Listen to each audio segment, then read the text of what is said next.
हाँ गाइस, तो आज 10 क्वेश्चन है, ठीक है, एक्सरसाइज 10.2 का।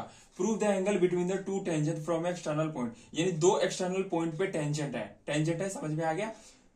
सर्कल और supplement to angle subtended by the line segment join the contact of the centre, यानी बाकी एक्सटेंड करके दोनों लाइनों को, टेंजेंट के लाइनों को, वो दोनों एक पॉइंट पे मिला गया वो सेंटर है, ठीक है। Joining the contact of centre, contact के सेंटर में वो ज्वाइन हो गया, ठीक है। तो ये क्वाड्रिलेटरल का साइन बना। अब पता चली क्या होगा, क्या प्रूफ करना है। देखो प्रूफ ये करना है, एंगल एओबी, एओबी क्या हो, एओबी, ठीक है, और प्लस में एंगल ACB, यानी ये वाला एंगल और ये वाला एंगल, ये दोनों किसके इक्वल होना चाहिए, प्लस में, दोनों 180 डिग्री के होना चाहिए, ठीक है।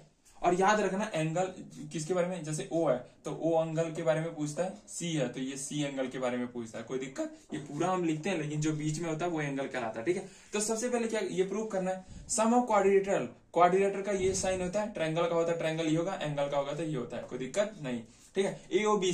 AOBC ये है क्वाड्रिलेटरल, चार साइड होती है। अब देखो गाइस क्या है, पहले क्या लिखना है हमें, एंगल A, कितने चार एंगल होते हैं ना, प्लस में एंगल O, प्लस में एंगल C, प्लस में एंगल B।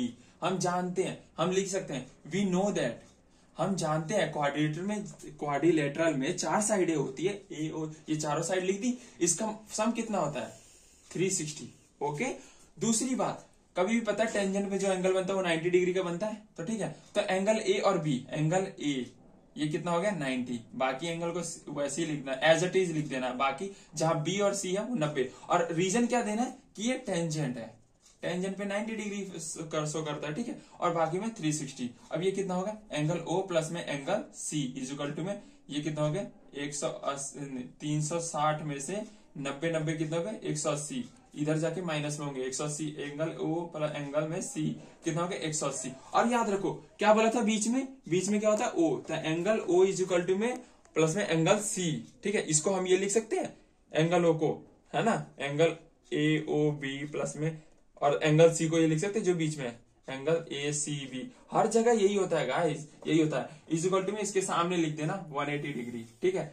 तो हो गया, यही तो हमें प्रूव करना था कि हमारा ये होना चाहिए, यही बोला था ना। और ये दोनों ये तो अब चल नहीं रहा, कोई नहीं, मैं कर लूंगा इसको, ठीक है। ये हैंस प्रूफ हो गया, कोई दिक्कत। यानी prove the angle between two tangent, यानी दो टेंजेंटों के बीच में एंगल जो बन रहा है, इन दो टेंजेंटों के बीच में दो एंगल। देखो अब तुम बोलोगे ये कैसे लिख दिया, क्वेश्चन में तो लिखा ही नहीं था, ये प्रूव करना है। देखो ध्यान से देखो, अब मैं बताता हूं, प्रूव द एंगल बिटवीन, ये बिटवीन है, टू टेंजेंट, यानी दो टेंजेंट के बीच में जो एंगल बन रहे हैं, ये दोनों जो टेंजेंट बन रहे हैं इनका तो 90-90 बनेगा, लेकिन ये जो एंगल बन रहे हैं ना, जो दो बच गए एक्सटर्नल पॉइंट, उनको प्रूव करना है। इसीलिए मैंने ये दोनों एंगल लिया, AOB यानी एंगल O, ACB यानी एंगल C। ये दो इसीलिए नहीं लिए क्योंकि ये टेंजेंट 90 डिग्री, और इसने बोला प्रूव द एंगल बिटवीन दो टेंजेंटों के बीच में जो एंगल बने उनको प्रूव करना। तो वही 180 होता है, बाकी दो के 90 होते हैं, कैसे, बाकी माइनस करके कर दिया, दैट्स इट।